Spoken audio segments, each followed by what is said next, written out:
Hey moms, it's Laura Ollinger. Welcome to the Positively Healthy Mom podcast. This episode is part 2 of my conversation with Corinne Zuleger, a transformation and mindset life coach. Okay. So I want to switch gears a little bit and get into some of that was fun. I like talking about that, but I want to get into some of the really heavy stuff that people can't get elsewhere. This is why I have this show, because they can get some real tools and resources and support just by listening to this. So I have my own questions, but I see we did get a question that came in the chat from someone, and she said, what is one way to assist in forgiving yourself?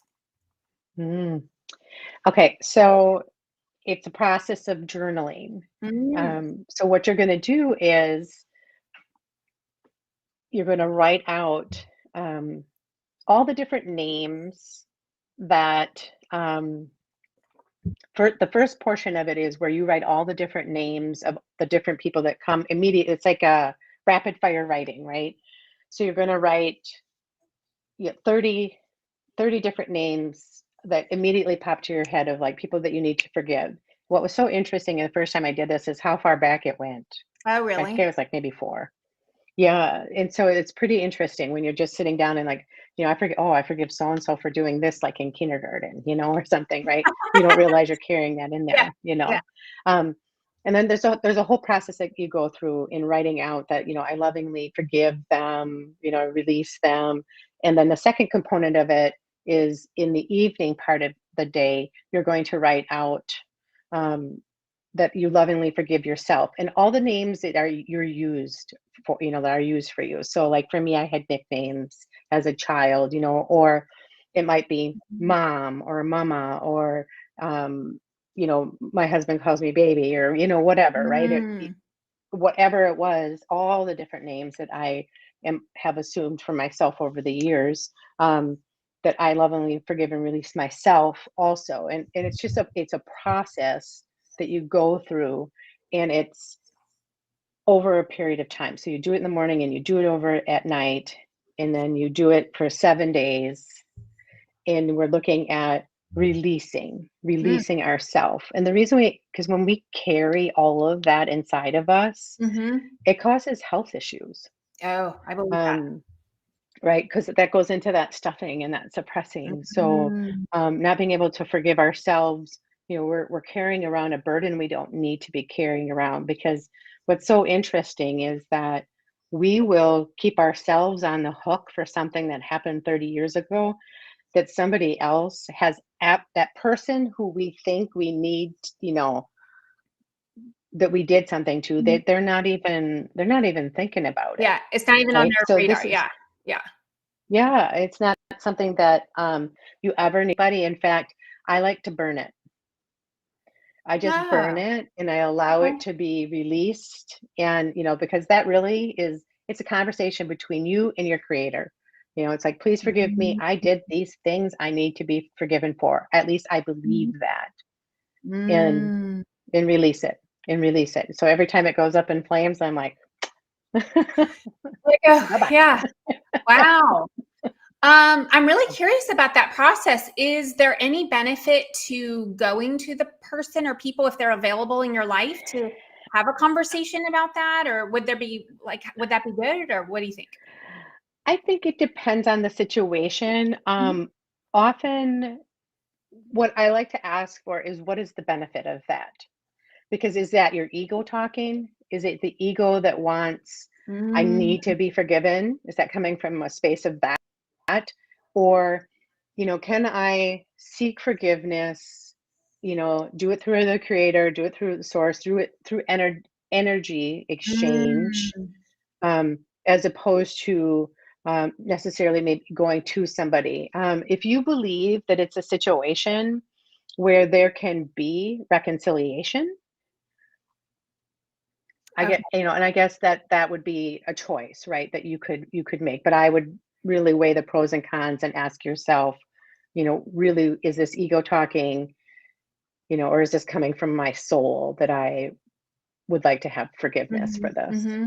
Yes, and just kind of see like what would the benefit of that be, kind of explore that a little bit Yes. before you acted on Hmm. everything because, the last thing you'd want to do is maybe Hmm. cause more harm or more damage, maybe kind of Right. assess and see where you are and that's a great answer. So, Hmm. okay, so the next thing I was thinking of, you mentioned way much earlier in the conversation about childhood trauma and how you have this kind of knowledge about 0 to 8 or early childhood. And so can you Hmm. kind of just explain like what does that even, I mean, I know in my own definition what like I think that means, because I think there's the extreme trauma, like we think of like a major incident, whether it's a fire or a divorce or abuse or this or that. But there's also little like micro traumas, right? Like small things that build up that most people don't consider trauma, but Hmm. it's just like, could be, oh, I got embarrassed in front of my class when I was doing show and tell when I was in Hmm. first grade.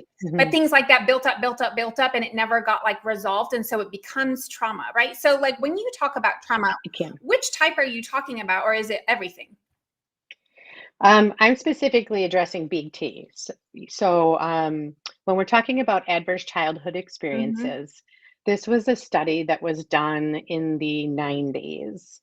This particular study was done by two doctors, Doctors Felitti and Anda, Okay. and they actually kind of like they were working in a weight loss situation. They were doing a weight loss study Mm. and happened to trip over.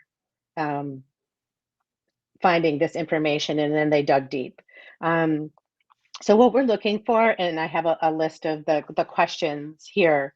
So prior to your 18th birthday, did a parent or an adult in the house often swear at you, Mm-hmm. insult you, put you down, humiliate you?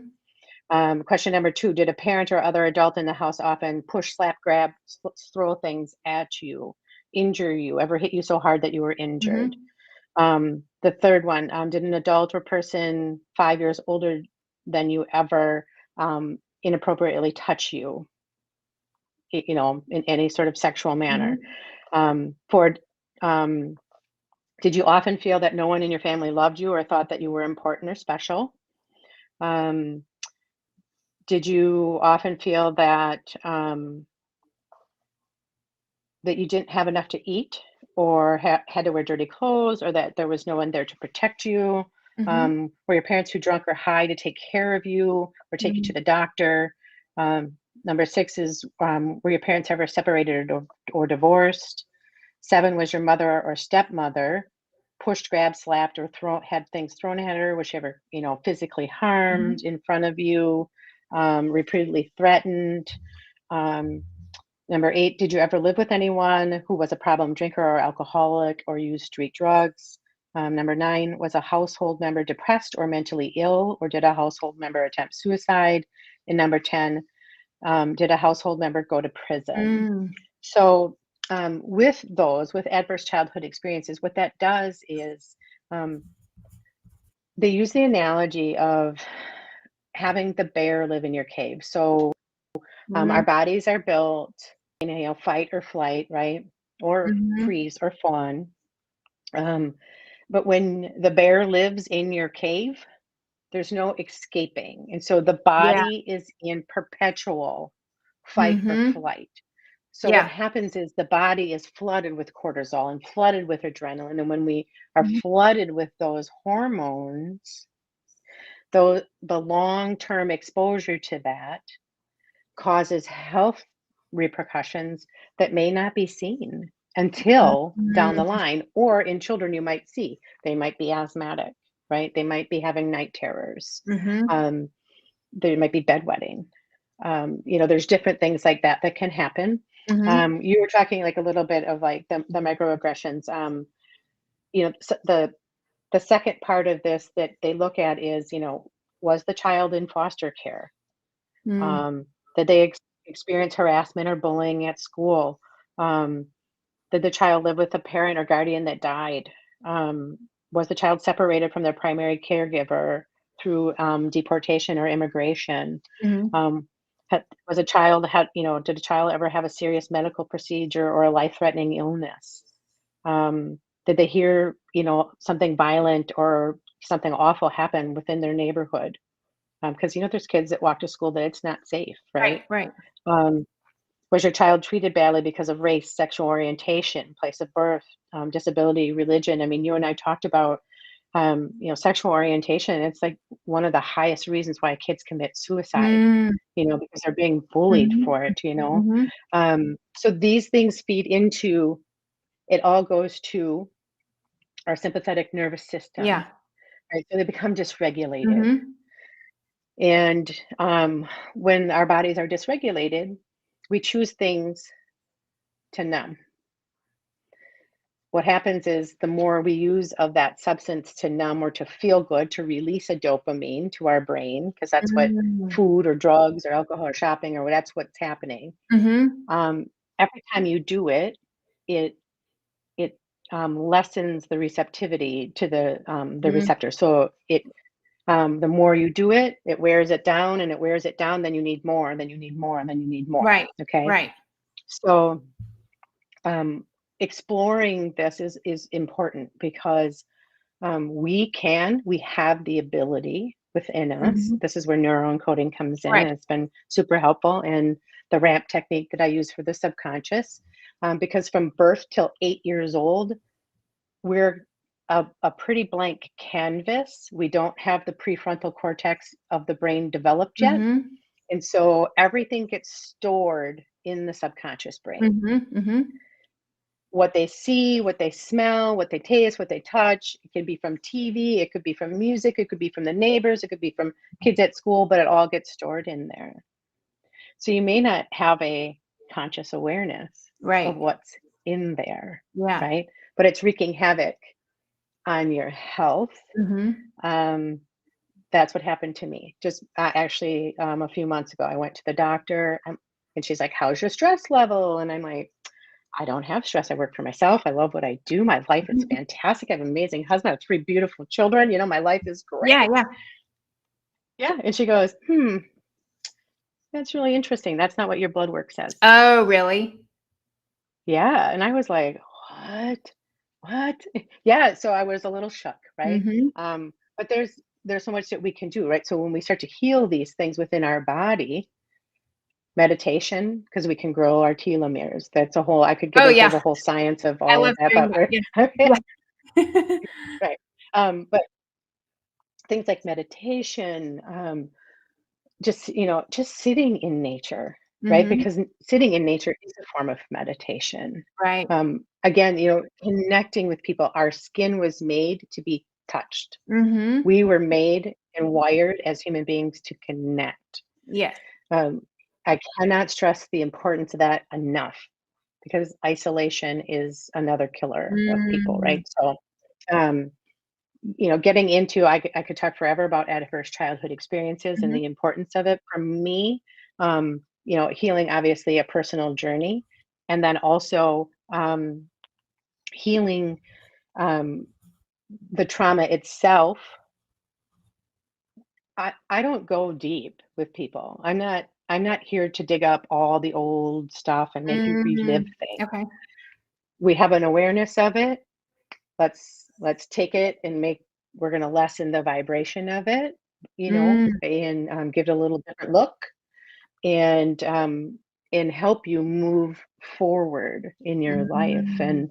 And that to me has been such a rewarding component of it, is being able to see people step into things and out of um, situations where they didn't think it was ever possible to have a different life, right? So I draw a circle. You live in this circle, Mhm. and all the people in your circle are the same, right? Because that's your community. Mhm.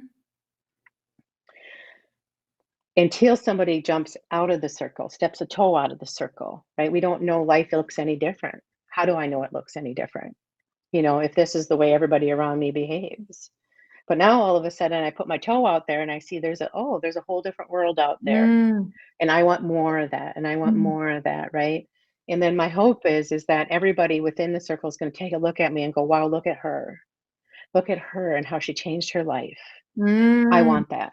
Yeah. What did she do? Yeah. What did she do? Right.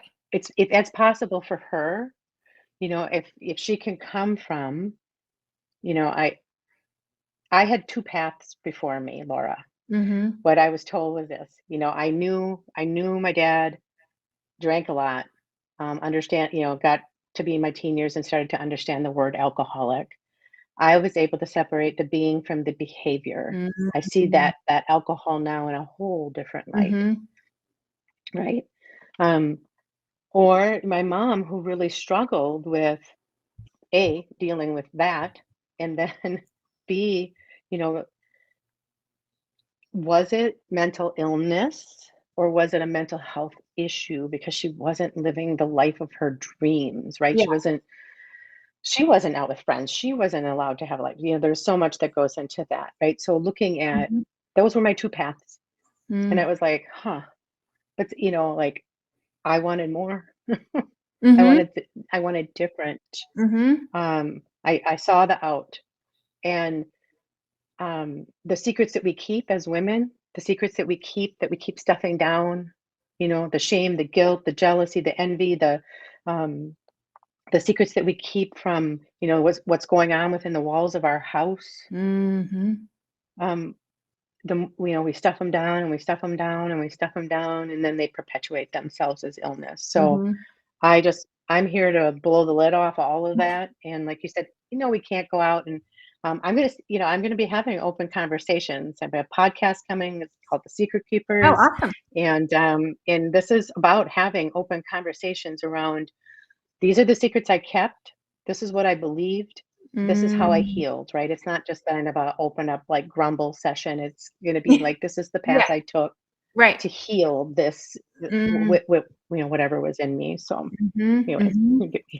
so I'm Wow, sorry. that was no, You probably got yeah, all that kinds was of a lot, questions. and I so appreciate you sharing all that. And I'm a visual person, so as you talk, I imagine all these things, and the ACE. I know it's called ACE. What is it? The adverse childhood Mhm. experiences. Different experiences. Mhm. Yeah, I mean, I've seen that, and I, relate that to the education that I have. I have a master's in education and health and wellness, so I did study Mhm. that a lot, and how that does affect not just, like, you're kind of talking about it in the context of being an adult, right? The trauma as an adult, but Mhm. like in my mind, I'm thinking of still the kid. I'm still thinking of the teenager and how they're trying, or younger kid, elementary, middle, Mhm. high, going to school, and they're trying to learn, and you can't Mhm. learn if your limbic system is on fire and all Right. your prefrontal cortex is like Mhm. offline, and you're in that fight or flight stage, like you're saying, like, Mhm. the sympathetic nervous system is just going berserk, right? Your memory, your retention, your learning is just not available. And so then what happens is that, like Yeah. that, and think I might be veering off track a little bit, but it just feels really important right now, is then what happens is those kids, if they start to make bad grades or they get diagnosed with a learning disability or anything Mhm. like that, then Mhm. they're kind of like labeled as the trouble children or the problem Oh, children, yes. and they're getting, like, Mhm. detentions, and they're getting caught for Yes. substances and drugs, when Mhm. really what they need is something before that. They need some healing, they need some care, Mm. they need the bear to be out of the cave, like you said. Like, I love that Yeah. analogy, and we Mhm. can't control their feelings, we can't take the bear out of the cave, but what we can do is Mhm. care for the kids that are available to us. So that's why I'm really Yeah. passionate about helping teenagers. And I don't specifically deal with trauma, although I'm Mhm. capable of it. That's not specifically what I do. But if that is a struggle that Mhm. someone's dealing with, I'm like, well, I want to help them, because then it's setting up, like you said, like this path on your life. Like, right, you have this path, and you have this path, or you have this Yeah. path. And it's like, I try to get to the path as soon as possible. I work with, I've had as young as Mhm. a 9-year-old client, but I typically 13 to 16 or 19. I have some college kids that are clients, and I try to get them on the right path. So by the time they get to adulthood, right, they're not as in that kind of painful space, so to speak, like whatever that is, like the Right. hard Mhm. space, the one that they're still that Mhm. fight or flight, everything that you're talking about. So, I think Yeah. it's awesome, because you and I, we both help people, and we both want to heal people, and we both want to give hope to people. And I love the analogy of the toe outside of the circle. it's like, oh, then other people can see that that's possible. Like, all you need to get one little toe, and I want a better life, and I can be like this and be an inspiration to people. So I feel like what you're Mhm. doing is beautiful and it's fantastic. And Cindy is saying, hello, YouTube Magnificent, beautiful women. Oh my gosh, it's so great to hear from you. Oh, we have a hello, ladies. How fun. Oh, there's lots of people saying hi. I love it. Oh, lots of emojis, lots of hearts and fire. Yay. Okay. I love it. So we got to rename your upcoming podcast, The Secret Keepers. So that's so cool. I didn't actually know that about you. I'm really excited. I can't wait to find out about that. Okay. So man, I know I kind of jumped off track there for a second. I just Yeah. threw the plan out the window, but I get excited, when I hear what you're doing, and I feel like Yeah. you are such an awesome example because you've like lived this life, you've experienced Mhm. it, and now you're on the other side. Like, you've completely transformed yourself, and so therefore you're Yeah. able to help, women. So I guess that would be kind of, I know we're getting close on time. Like, I know in the past you did work with kids, but who do you typically work with now? Like, what Mhm. is your ideal client that you do work with? I have an umbrella. I have an umbrella. So women, moms, teens. Mm-hmm. So um, right, I spent 15 years working with kids in the school, and I just can't say it enough, right? All it takes is one adult, one trusted adult to Mm. change the trajectory Yes. of a Yes. child, right? And I know. that's all it Yeah. takes, right? So one, and we can be that one, right? Mhm. And as a mom, we can really have um, such an impact. And I feel like if we could just band together and lock arms, because we're protective of our children, Mhm. and you know, through all walks of life, even through seeing, women that, have gone through substance abuse. Um, it's not that they don't love their kids, it's that they don't love themselves, Mhm. and so having that understanding really, it gives you a different perspective, right? So, um, I think it is important, to get the woman, if we can, ideally, this is what I see, right? If we can help a young woman heal prior to having children, Yes. that to me, high five, high five, high five, high I five, know. right? So what you're doing with teenagers is amazing, right? Because that's so important, right? Mhm. So, because from that epigenetic component of it Mhm. too, right? We can pass some of this stuff on. Um, so ideally, that Mhm. would be right the place to start. But working with women to help other women to show that we can heal this. We can lock our arms together. We can say, you know what? Um, I used to hear, "Not my kid, not my problem," but it is our kids. Mhm. They are our problem, Mhm. all of them. Even if Mhm. they aren't biologically yours, Mhm. we have an impact, and I just feel like we can come together and just tackle this. So it excites me. It sets my soul on fire, because I believe we're coming from such a loving space that this healing we started, start it with the women, start it with the kids, like it's just, it's so beautiful to me. I love it. I love what you just said. It got me goosebumps because I feel like moms are the most untapped resource on this planet. Oh, goosebumps. Oh, I know, right? There's yes, so yes. much power Impact. that we Hmm. have. We have so much Hmm. power, and we don't know Hmm. it, or we don't use it, or right, or we don't Hmm. know how. Like, we just don't know what we don't know. And I think, like, I'm starting to see, the way I've impacted my clients, who are headed on this different Hmm. trajectory. Or, I look back at my own path and I thought, oh man, if only I had had a coach. When I was Hmm. 13 years old, and I was so insecure, so critical of Hmm. myself, and I brought that negative dialogue, log that I had in my head to my adulthood, and I brought that to a marriage, and all the unhealthy stuff, and I'm like, Hmm. we Hmm. can be. So like, I feel like we're like like we are the emotional mothership, of this. I just made that up.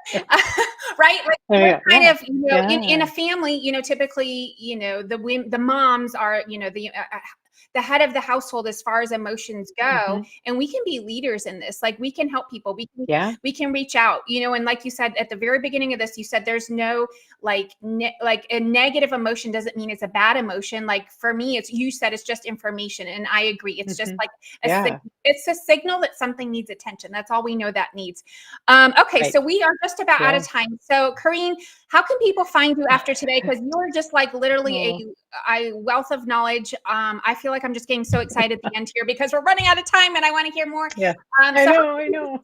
how can people find you after today? They can find me on Instagram at it's Corinne_Zuleger. Or my website is just it's CorinneZuleger.com. Okay, that's awesome. Yeah, yeah. Okay, well, last thing, any last, like if you had to give one piece of advice to a mom who's struggling today, right Mm. now, what could be that one thing she could do? I want her to look in the mirror. I want her to look eyeball to eyeball. I want her to take her hands in her face in her hands, and I want her to say her name. So, Corinne, I love you, and Mm, smile, mm-hmm. then Yeah, celebrate it. Pat your back, shake your booty, turn some yeah. good music on, and shake it around. Mm-hmm. Yeah, it just Mm-hmm. start there. Remind yourself, I am the love of my life. And Mm, it starts here, right? We mm-hmm. want to set that example for our children. We want to show them healthy ways to deal with our emotions, right? Because they're there, they're real. We get to acknowledge them. Mm-hmm. Am I going to go for a walk? Am I going to put on some good music? Am I going to color? Am I going to meditate? Am I going to cook some healthy food? What can I do? Get out in nature, take a nice warm bath. What can I do? Except, besides blow up and, you know, lose my cool, right? Right, exactly, because that is exactly the hmm transformation that we need to be from like victims of our state that we're in or our situation or our Correct. circumstances to victors Yeah. and leaders and having that power back that we Yes. need to heal Yes. Yes. ourselves and be such a great Yes. example and role model for our kids. And okay, well that's Yeah. it. Thank you so much, Corinne, today for Yeah. sharing You're welcome. everything and being so vulnerable and open and sharing your story because I know hmm there's so much more to it we didn't get to touch on today, but you're awesome. Yeah. I love you. Yeah. Thank you for listening to the Positively Healthy Mom podcast, because there's no manual for the hardest job in the world. Don't forget to subscribe and share with your friends.